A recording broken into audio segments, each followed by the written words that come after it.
ஓம் சாந்தி. November 28, 2025. காலை முரளி பாப்தாதா மதுபன். சாராம்சம். இனிய குழந்தைகளே, இது சிக்கலான விளையாட்டாகும். நீங்கள் மீண்டும் மீண்டும் தந்தையை மறந்து விடுகிறீர்கள். புத்தியில் நம்பிக்கை வைத்திருந்தால் நீங்கள் இவ்விளையாட்டில் சிக்கிக்கொள்ள மாட்டீர்கள். கேள்வி: இறுதி தீர்ப்பு நாளை பார்க்கையில் குழந்தைகளாகிய உங்களுடைய கடமை என்ன? பதில்: வேறு எந்த விஷயங்களிலும் ஈடுபடாது இக்கல்வியில் மிகவும் மும்முரமாக இருத்தலே உங்கள் கடமையாகும். தந்தை உங்களை தனது கண்களில் அமர்த்தி தனது கழுத்து மாலையாக்கி உங்களை தன்னுடன் திரும்பவும் அழைத்து செல்வார். அனைவரும் தமது கணக்குகளை தீர்த்து வீடு திரும்ப வேண்டும். தந்தை அனைவரையும் தன்னுடன் திரும்பவும் வீட்டிற்கு அழைத்து செல்லவே வந்திருக்கின்றார். பாடல்: தொலைதூரவாசி அந்நிய தேசத்திற்கு வந்துள்ளார். ஓம் சாந்தி. உலகில் அமைதி நிலவ வேண்டும் என்பதை பொதுவாக உலகமும் குறிப்பாக பாரதமும் விரும்புகின்றது என்பதை ஆன்மீக தந்தை இங்கே அமர்ந்திருந்து ஆன்மீக குழந்தைகளாகிய உங்களுக்கு விளங்கப்படுத்துகின்றார். உலக அதிபதி மாத்திரமே உலகில் அமைதியை நிலவ செய்கின்றார் என்பது புரிந்து கொள்ளப்பட வேண்டும். உலகில் அமைதியை பரவ செய்ய தந்தையான கடவுளை மாத்திரமே ஒருவர் அழைக்க வேண்டும். எவ்வாறாயினும் தாம் யாரை அழைக்க வேண்டும் என்பதை கூட அப்பாவி மக்கள் அறியாதுள்ளார்கள். இது முழு உலகையும் குறிக்கின்றது. அவர்கள் முழு உலகிலும் அமைதி நிலவ வேண்டும் என விரும்புகின்றார்கள். ஆத்மாக்களாகிய நீங்களும் தந்தையும் வசிக்கும் அமைதி தாமம் வேறானது. எல்லையற்ற தந்தை மாத்திரமே இதனை விளங்கப்படுத்துகின்றார். இவ்வுலகில் இப்பொழுது எண்ணற்ற மனிதர்களும் சமயங்களும் உள்ளன. ஒரேயொரு தர்மம் மாத்திரம் இருந்திருந்தால் அமைதி இருந்திருக்கும் என அவர்கள் கூறுகின்றார்கள். எவ்வாறாயினும் சமயங்கள் அனைத்தும் ஒன்றிணைய முடியாது. திருமூர்த்தியின் புகழும் உள்ளது. பலரும் திருமூர்த்தி படத்தை வைத்திருக்கின்றார்கள். பிரம்மாவின் மூலம் ஸ்தாபனை இடம்பெறுவதை நீங்கள் அறிவீர்கள். எதன் ஸ்தாபனை? அது அமைதி மாத்திரமாக இருக்க முடியாது.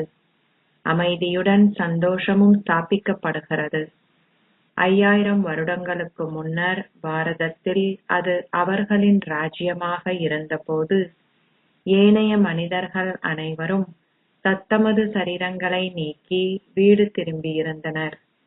இப்பொழுது அவர்கள் ஒரேயொரு தர்மத்தையும் ஒரேயொரு ராஜ்யத்தையும் ஒரேயொரு மொழியையும் விரும்புகின்றார்கள். தந்தை இப்பொழுது அமைதியையும் சந்தோஷத்தையும் செழிப்பையும் ஸ்தாபிக்கின்றார் என்பதை குழந்தைகளாகிய நீங்கள் அறிவீர்கள். ஒரேயொரு ராஜ்யம் நிச்சயமாக இங்கே இருக்கும். ஒரேயொரு ராஜ்யத்தின் ஸ்தாபனை இடம்பெறுகின்றது. இது புதியதொரு விஷயம் அல்ல. அந்த ஒரேயொரு ராஜ்யம் முன்பும் பல தடவைகள் ஸ்தாபிக்கப்பட்டது. பின்னர் சமயங்களின் எண்ணிக்கை அதிகரிப்பதற்கு ஏற்ப விருட்சமும் தொடர்ந்து வளர்கின்றது. அப்பொழுது தந்தை வரவேண்டும். ஆத்மாக்களே செவிமடுத்து கற்கின்றார்கள். சமஸ்காரங்கள் ஆத்மாக்களிலேயே உள்ளது. ஆத்மாவாகிய நான் பல சரீரங்களை எடுக்கின்றேன். குழந்தைகளாகிய உங்கள் புத்தியில் இந்த நம்பிக்கையை அதிகரித்துக் கொள்ளவே உங்களுக்கு அதிக முயற்சி தேவை. நீங்கள் கூறுகின்றீர்கள், பாபா, நாங்கள் இதனை மீண்டும் மீண்டும் மறக்கின்றோம். தந்தை விளங்கப்படுத்துகிறார், இது ஒரு சிக்கலான விளையாட்டு. இதில் நீங்கள் சிக்கிக் கொண்டுள்ளதை போன்றுள்ளது. வீட்டிற்கோ அல்லது உங்கள் ராஜ்யத்திற்கோ எவ்வாறு திரும்பி செல்வது என்பது உங்களுக்கு தெரியாது. தந்தை இப்பொழுது உங்களுக்கு விளங்கப்படுத்தியுள்ளார். ஆனால் முன்னர் உங்களுக்கு எதுவும் தெரியாது. ஆத்மாக்களின் புத்தி கல்லை போல் ஆகியுள்ளது. கர்ப்புத்தியும் தெய்வீக புத்தியும் பாரதத்தில் நினைவு கூறப்பட்டுள்ளன. இங்கேயே கர்ப்புத்தியுடைய அரசர்களும் தெய்வீக புத்தியுடைய அரசர்களும் இருக்கின்றார்கள். தெய்வீக பிரபுவிற்கு ஓர் ஆலயமும் உள்ளது. உங்கள் பாகத்தை நடிப்பதற்காக நீங்கள் எங்கிருந்து வந்தீர்கள் என்பதை இப்பொழுது ஆத்மாக்களாகிய நீங்கள் புரிந்து கொண்டிருக்கின்றீர்கள். முன்னர் உங்களுக்கு எதுவும் தெரிந்திருக்கவில்லை. இவ்வுலகம் முட்காடு என அழைக்கப்படுகின்றது. முழு உலகமும் முட்காடாகும். பூந்தோட்டத்தில் தீப்பற்றி எரிவதைப் பற்றி நீங்கள் என்றுமே கேள்விப்பட்டதில்லை. காடே தீப்பற்றி எரியும். இதுவும் காடே ஆகும். இது நிச்சயமாக தீப்பற்றி எரியும். வைக்கோற்போர் எரியூட்டப்பட உள்ளது. முழு உலகமும் வைக்கோற்போர் என அழைக்கப்படுகின்றது. குழந்தைகளாகிய நீங்கள் இப்பொழுது தந்தையை அறிந்திருப்பதுடன் அவரின் நேர் முன்னிலையில் அமர்ந்திருக்கின்றீர்கள். நீங்கள் பாடுவதுண்டு, நான் உங்களுடன் மாத்திரமே அமர்வேன். அவை அனைத்தும் இப்பொழுது இடம்பெறுகின்றன. நீங்கள் நிச்சயமாக கடவுளின் வாசகங்களையே கற்கின்றீர்கள். கடவுள் குழந்தைகளாகிய உங்களுடன் மாத்திரமே பேசுகின்றார். கடவுள் உங்களுடன் பேசுகின்றார் என்பதை நீங்கள் அறிவீர்கள். யார் கடவுள்? அசரீரியான சிவனே கடவுள் என அழைக்கப்படுகின்றார். இங்கேயே கடவுள் சிவன் வழிபாடு செய்யப்படுகின்றார். சத்திய யுகத்தில் வழிபாடு இடம்பெறுவதில்லை. அங்கே அவர்கள் அவரை நினைவு செய்வதும் இல்லை. பக்தர்கள் தமது பக்தியின் பலனாகவே சத்தியயுக ராஜ்யத்தை பெறுகின்றார்கள். நீங்களே அதிகபட்ச பக்தி செய்தவர்கள் என்பதால் நீங்களே முதலில் தந்தையிடம் வருகின்றீர்கள் என்பதை நீங்கள் புரிந்து கொண்டிருக்கின்றீர்கள். அதன் பின்னர் நீங்கள் ராஜ்யத்திற்கு செல்வீர்கள். புதிய உலகில் உயர்ந்ததோர் அந்தஸ்தை கோர குழந்தைகளாகிய நீங்கள் முழுமையாக முயற்சி செய்ய வேண்டும். புதிய வீட்டிற்கு விரைவாக செல்வதற்கான ஆசை குழந்தைகளாகிய உங்களுக்கு உள்ளது. ஆரம்பத்தில் மாத்திரமே ஒரு வீடு புதிதாக இருக்கின்றது. பின்னர் அது படிப்படியாக பழையது ஆகின்றது. ஒரு வீட்டிலுள்ள குழந்தைகளின் எண்ணிக்கை தொடர்ந்தும் அதிகரிக்கின்றது. குழந்தைகள், பேரக்குழந்தைகள் போன்றோர் பழைய வீட்டில் இருப்பார்கள். அவர்கள் கூறுவார்கள், இவ்வீடு எங்கள் பாட்டனாருக்கு அல்லது கொள்ளு பாட்டனாருக்கு சொந்தமானது. பின்னர் பலரும் வருவார்கள். நீங்கள் எந்தளவிற்கு தீவிர முயற்சி செய்கின்றீர்களோ அந்தளவிற்கு முன்னதாக புதிய வீட்டிற்கு செல்வீர்கள். நீங்கள் முயற்சி செய்வதற்கு தந்தை மிகவும் இலகுவான வழிகளை காட்டுகின்றார். பக்தியிலும் அவர்கள் அதிகளவு முயற்சி செய்கின்றார்கள். அதிகளவு பக்தி செய்தவர்களின் பெயர்கள் போற்றப்படுகின்றன.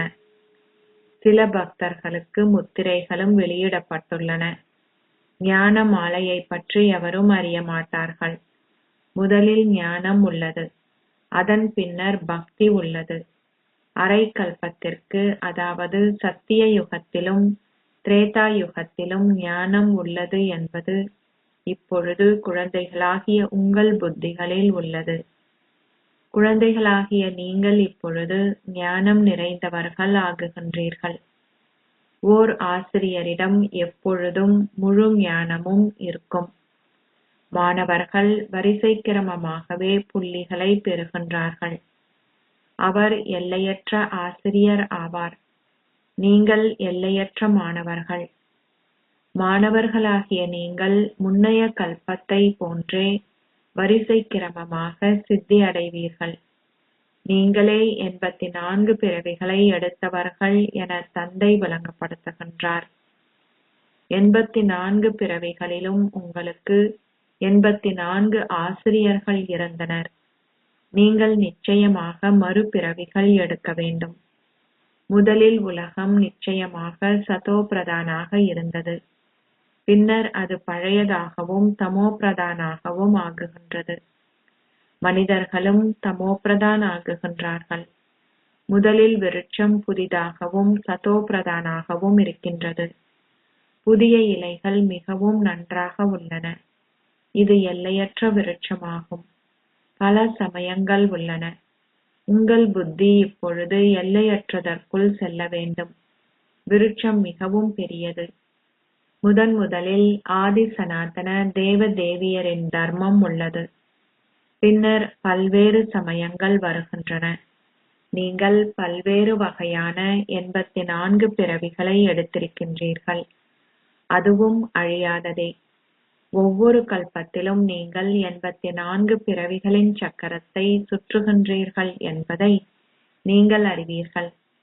நீங்கள் மாத்திரமே 84 பிறவிகளின் சக்கரத்தை சுற்றுபவர்கள்.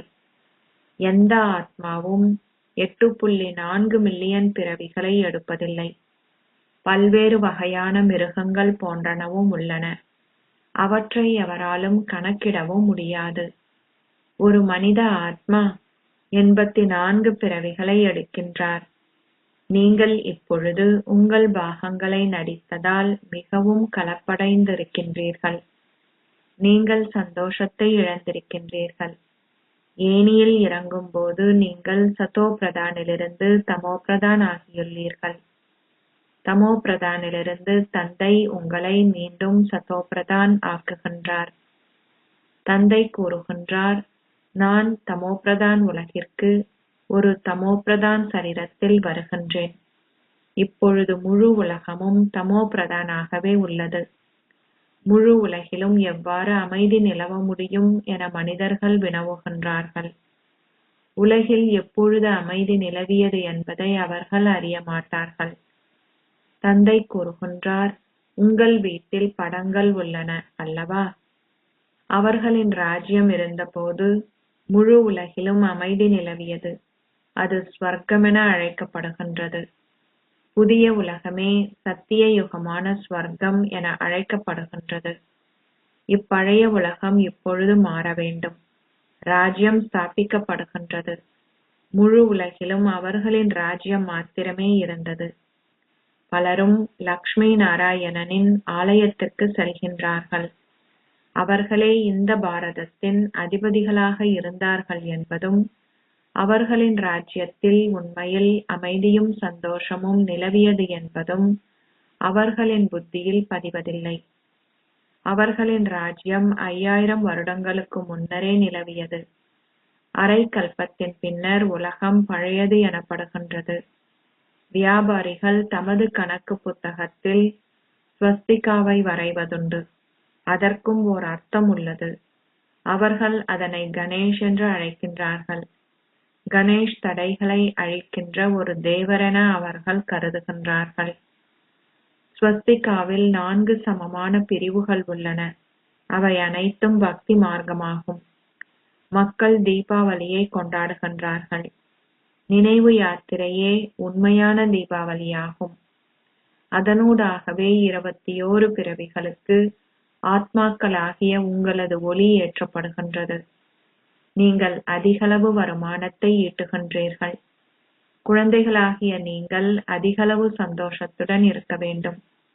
இது புதிய உலகிற்கான உங்கள் புதிய கணக்காகும். நீங்கள் இப்பொழுது 21 பிறவிகளுக்கான வருமானத்தை சேர்க்க வேண்டும். தந்தை குழந்தைகளாகிய உங்களுக்கு விளங்கப்படுத்துகிறார். உங்களை ஆத்மாக்களென கருதியவாறு செவிமடுக்கின்றீர்களா? உங்களை ஆத்மாக்களென கருதியவாறு செவிமடுத்தால் நீங்கள் சந்தோஷத்தை அனுபவம் செய்வீர்கள்.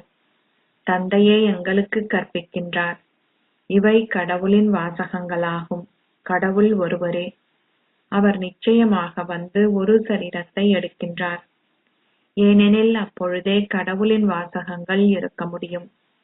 இதனை எவரும் அறியாததாலேயே அவர்கள் நேற்றி இதுவும் அல்ல அதுவும் அல்ல என கூறுகின்றார்கள். அவர் பரமாத்மாவான பரம தந்தை என அவர்கள் கூறுகின்றார்கள். பின்னர் அவரை தமக்கு தெரியாது என்று அவர்கள் கூறுகிறார்கள். அவர்கள் சிவனை பாபா என்று அழைக்கின்றார்கள். அத்துடன் அவர்கள் பிரம்மாவையும் பாபா என்றே அழைக்கின்றார்கள். அவர்கள் ஒருபோதும் விஷ்ணுவை பாபா என அழைப்பதில்லை. பிரஜாபிதாவும் பாபா ஆவார். நீங்கள் பிரம்மா குமாரர்கள் குமாரிகள் ஆவீர்கள்.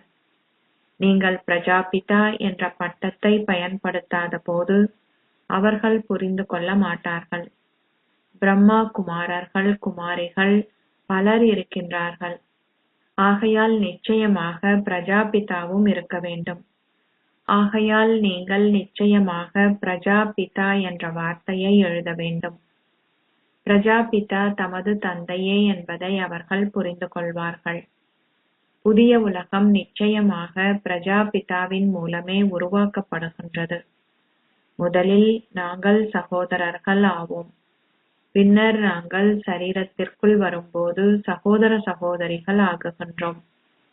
தந்தையின் குழந்தைகள் அழியாத ஆத்மாக்கள் ஆவார்கள். அதன் பின்னர் சரீர வடிவில் நாங்கள் சகோதர சகோதரிகள் ஆவோம். ஆகையாலேயே பிரஜாபிதா பிரம்மா என்ற பெயர் உள்ளது. எவ்வாறாயினும் நாங்கள் பிரம்மாவை நினைவு செய்வதில்லை. லௌகீக தந்தையரும் உலகிற்கு அப்பாலுள்ள தந்தையும் மாத்திரமே நினைவு செய்யப்படுகின்றார்கள். எவரும் பிரஜாபிதா பிரம்மாவை நினைவு செய்வதில்லை. துன்ப நேரத்தில் மக்கள் பிரம்மாவை அன்றி தந்தையையே சிவபாபா நினைவு செய்கின்றார்கள். ஓ கடவுளே என்றே அவர்கள் கூறுகின்றார்கள். ஓ பிரம்மா என அவர்கள் என்றுமே கூறுவதில்லை. சந்தோஷ நேரத்தில் அவர்கள் எவரையுமே நினைவு செய்வதில்லை. அங்கே சந்தோஷத்தை தவிர வேறு எதுவும் இல்லை. இது எவருக்கும் தெரியாது. இந்நேரத்தில் உங்களுக்கு 3 தந்தையர் உள்ளனர் என்பதை நீங்கள் அறிவீர்கள்.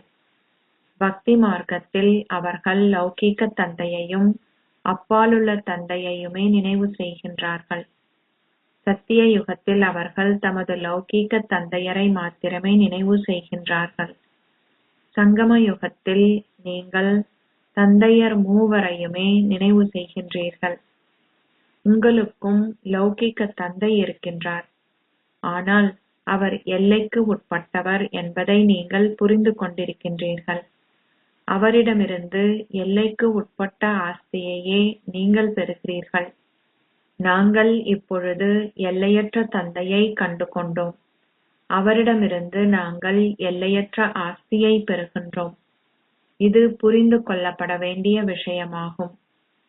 குழந்தைகளாகிய உங்களுக்கு எல்லையற்ற சந்தோஷத்தை கொடுப்பதற்காக எல்லையற்ற தந்தை இப்பொழுது பிரம்மாவின் சரீரத்திற்குள் பிரவேசித்துள்ளார். அவருக்கு உரியவர் ஆகுவதால் நீங்கள் எல்லையற்ற ஆஸ்தியை பெறுகின்றீர்கள். இது உங்கள் பாட்டனாரின் ஆஸ்தியை பிரம்மாவின் ஊடாக பெறுவதை போன்றதாகும். அவர் கூறுகின்றார், நான் உங்களுக்கு ஆஸ்தியை கொடுக்கின்றேன். நான் உங்களுக்கு கற்பிக்கின்றேன். என்னிடம் இந்த ஞானம் உள்ளது. மனிதர்களுக்கோ தேவர்களுக்கோ இந்த ஞானம் இருப்பதில்லை.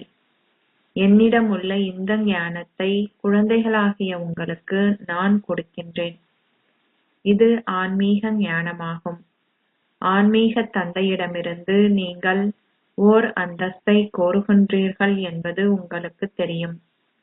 இவ்வாறாக நீங்கள் இந்த ஞானக் கடலை கடைய வேண்டும். மனதை வென்றவர்கள் அனைத்தையும் வென்றவர்கள். மனதினால் தோற்கடிக்கப்பட்டவர்கள் அனைத்தினாலும் தோற்கடிக்கப்படுகின்றார்கள் என நினைவு கூறப்பட்டுள்ளது. உண்மையில் மாயையை வெற்றி கொண்டவர்கள் என்றே கூறப்பட வேண்டும்.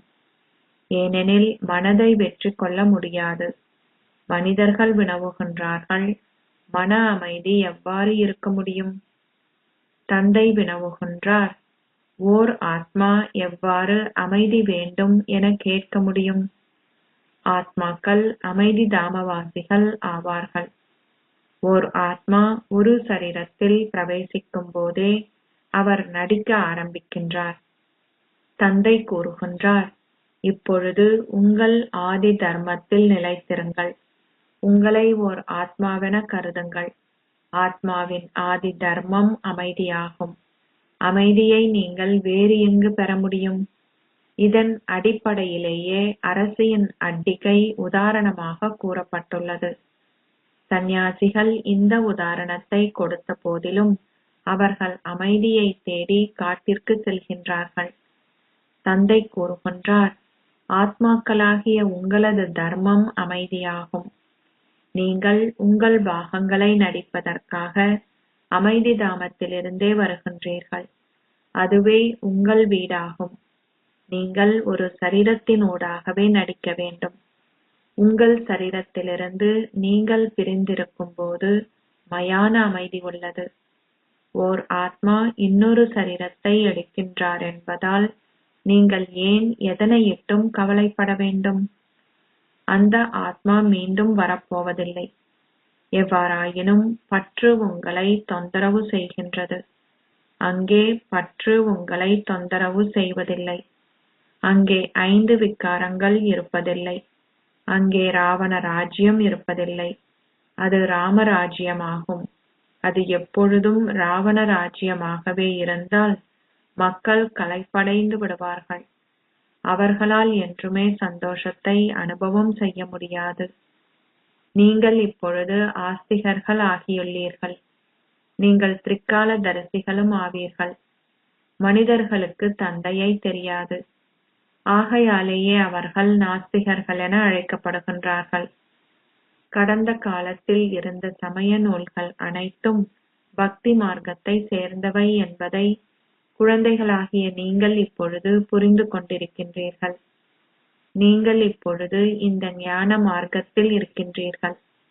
தந்தை உங்களை தனது கண்களில் அமர்த்தி மிகுந்த அன்புடன் உங்களை தன்னுடன் வீட்டிற்கு அழைத்து செல்கின்றார். அவர் கூறுகின்றார், நான் உங்கள் அனைவரையும் எனது கழுத்து மாலையாக்கி உங்களை மீண்டும் அழைத்து செல்கின்றேன். அனைவரும் அவரை அழைக்கின்றார்கள். காமச்சிதையில் அமர்ந்ததால் அவலட்சணம் ஆகியவர்களை அவர் இந்த ஞானச் சிதையில் அமர்த்துகின்றார். அவர்கள் தமது கணக்கை முடிக்கும் போது அவர்களை அவர் வீட்டிற்கு அழைத்து செல்கின்றார். இப்பொழுது கற்பதே உங்கள் கடமையாகும். நீங்கள் ஏன் வேறு விஷயங்களில் ஈடுபட வேண்டும்? மக்கள் எவ்வாறு மரணிப்பார்கள்? என்ன நடக்கும்? அவ்விஷயங்களில் நீங்கள் ஏன் ஈடுபட வேண்டும்? இது இறுதி தீர்வு காலமாகும். அனைவரும் தத்தமது கணக்கை தீர்த்துக்கொண்டு வீடு திரும்புவார்கள். குழந்தைகளாகிய உங்கள் புத்தியில் இந்த எல்லையற்ற நாடகத்தின் ராஜ்யம் உள்ளது. வேறு எவரிடமும் இது இருப்பதில்லை. குழந்தைகளாகிய நீங்கள் ஒவ்வொரு கல்பத்திலும் உங்கள் எல்லையற்ற ஆஸ்தியை கோருவதற்காக பாபாவிடம் வருகின்றீர்கள் என்பதை அறிவீர்கள். நாங்கள் உயிர் உள்ளவர்கள். தந்தை வந்து ஒரு சரீரத்தில் பிரவேசித்துள்ளார். தந்தை கூறுகிறார், நான் ஒரு சாதாரண சரீரத்திலேயே பிரவேசிக்கின்றேன். அவருக்கே தனது சொந்த பிறவிகளை பற்றி தெரியாது என்பதை நான் இங்கே அமர்ந்திருந்து அவருக்கு விளங்கப்படுத்துகின்றேன். குழந்தைகளே, ஆத்ம உணர்வு உடையவர்களாகி தந்தையை நினைவு செய்யுங்கள் என வேறு எவராலும் கூற முடியாது.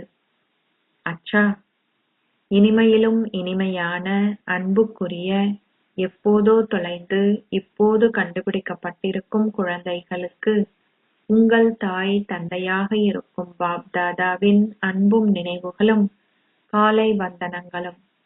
ஆன்மீக தந்தை ஆன்மீக குழந்தைகளுக்கு நமஸ்தே சொல்கிறார். ஆன்மீக குழந்தைகள் ஆன்மீக தந்தைக்கு நமஸ்தே சொல்கின்றனர். தாரணைக்கான சாராம்சம் 1. நினைவு யாத்திரையில் நிலைத்திருந்து தினமும் உண்மையான தீபாவளியை கொண்டாடுங்கள். உங்கள் புதிய கணக்கில் நீங்கள் 21 பிறவிகளுக்கான வருமானத்தை சேமிக்க வேண்டும். 2. நாடகத்தின் ரகசியத்தை உங்கள் புத்தியில் வைத்திருங்கள். இக்கல்வியை தவிர வேறு எதிலும் ஈடுபடாதீர்கள். உங்கள் கர்ம கணக்குகள் அனைத்தையும் தீர்த்துவிடுங்கள். ஆசீர்வாதம். நீங்கள் சந்தோஷ பொக்கிஷம் நிறைந்திருப்பவர்களாக இருந்து உங்கள் ஆன்மீக ஸ்திதியினால் உங்களிடம் உள்ள வீணானவற்றின் இருப்புக்களை முடிப்பீர்களாக. உங்கள் ஆன்மீக ஸ்திதியினால் வீணான எவற்றினதும் இருப்புகளை முடியுங்கள். இல்லாதுவிடின் ஒருவரொருவரின் பலவீனங்களை பற்றி பேசுவதால் நீங்கள் தொடர்ந்தும் அந்த நோய் கிருமிகளை சூழலில் பரவ செய்வீர்கள். பின்னர் அவ்வாறு செய்வதால் சூழல் சக்தி வாய்ந்ததாக ஆக மாட்டாது. பல ஆத்மாக்கள் பல்வேறு வகையான உணர்வுகளுடன் உங்களிடம் வருவார்கள். ஆனால் அவர்கள் நல்லாசிகள் நிறைந்திருக்கின்ற ஏதாவது ஒன்றுடன் திரும்பி செல்ல வேண்டும். சந்தோஷ விஷயங்களின் இருப்பை சேமித்திருந்தால் மாத்திரமே இது சாத்தியமாகும்.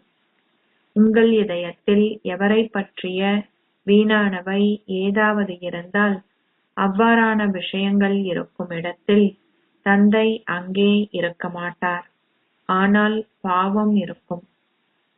ஸ்லோகம்: உங்கள் விழிப்புணர்வின் ஆலியை நீங்கள் முடுக்கிவிடும் போது நீங்கள் சரியற்ற மனோநிலையை கொண்டிருக்க மாட்டீர்கள்.